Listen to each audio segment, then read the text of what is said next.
लखीमपुर हिंसा मामले में अंकित दास का आत्मसमर्पण। एसआईटी के सामने लखीमपुर हिंसा में से आरोपी अंकित दास ने किया सरेंडर। आशीष मिश्र का करीबी है अंकित दास।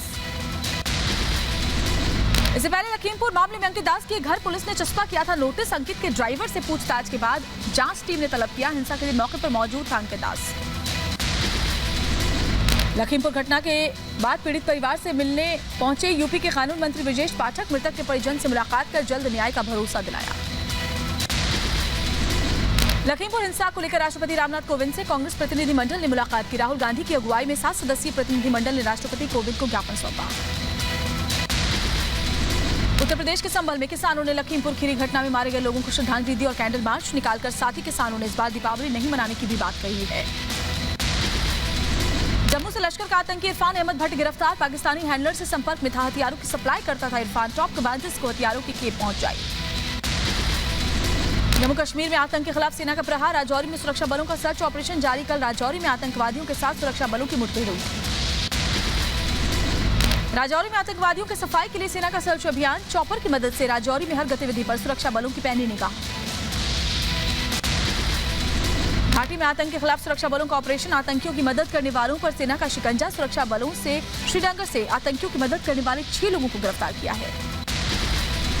शहीद जवान जसविंदर सिंह का पार्थिव शव उनके घर कपूरथला पहुंचा। लोगों ने नम आंखों से शहीद जसविंदर सिंह को अंतिम विदाई दी। भारत माता की जय और अमर रहे के नारे लगे।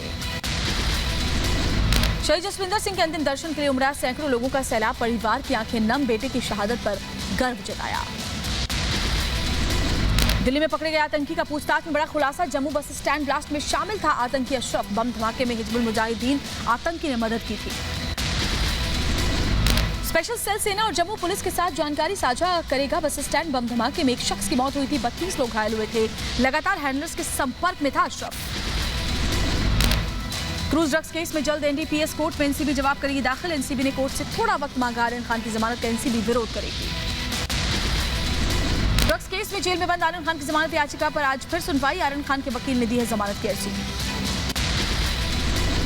मुंबई में एनसीबी की कार्रवाई के समर्थन में नारकोटिक्स कंट्रोल ब्यूरो के बाहर खड़ी 2 महिलाओं को मुंबई पुलिस ने हिरासत में लिया। समीर वानखेड़े के समर्थन में खड़ी थी दोनों महिलाएं।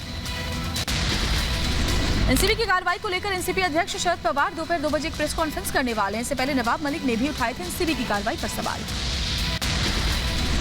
पीएम नरेंद्र मोदी ने गति शक्ति राष्ट्रीय मिशन को बताया किया लॉन्च। 100 लाख करोड़ रुपए की बुनियादी ढांचा परियोजनाओं के विकास को इससे गति मिलेगी। पीएम मोदी स्वतंत्रता दिवस के मौके पर लाल किले से इस प्लान का ऐलान कर चुके थे।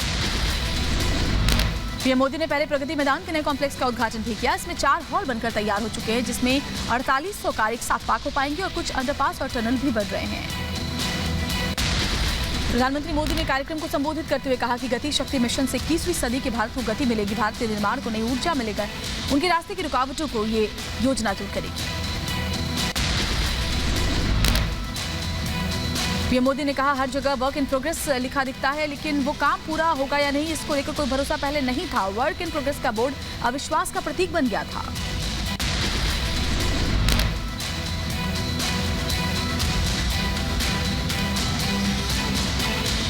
इंफ्रास्ट्रक्चर और मल्टी मॉडल कनेक्टिविटी को इस नेशनल प्लान से गति शक्ति मिलेगी।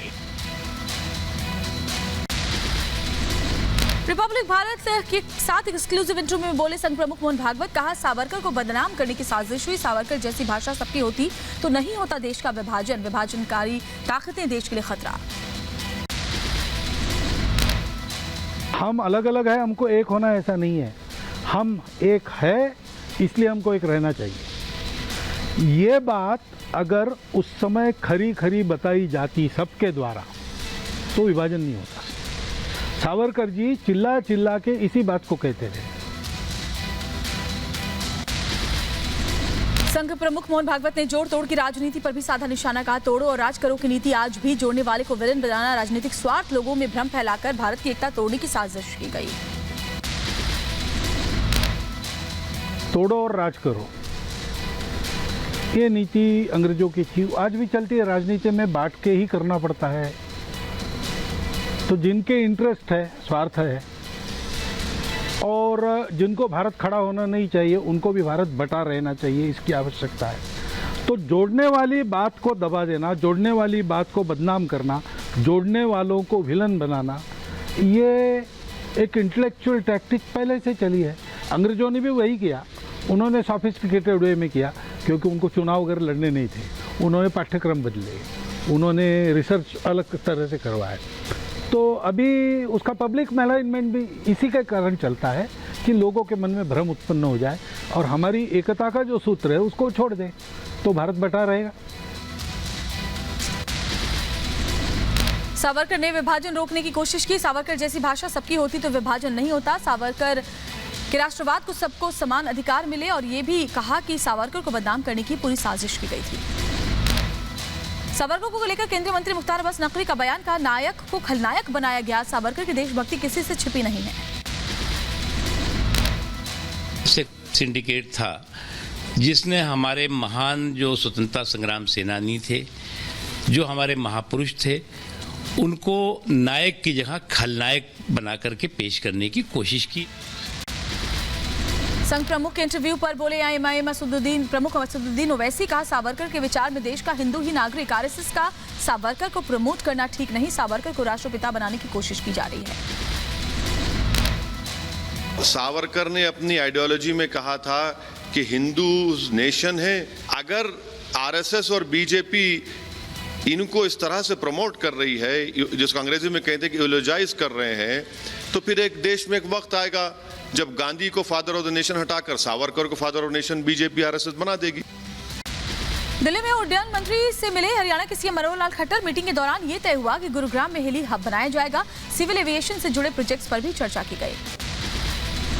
राजस्थान के हनुमानगढ़ जिले में पीड़ित परिवार से राष्ट्रीय एससी आयोग की टीम ने मुलाकात की। पूरे मामले की परिवार से टीम ने जानकारी ली। एससी आयोग के साथ SP Preeti Jain, collector Nathmal, IG range भी मौजूद रहे।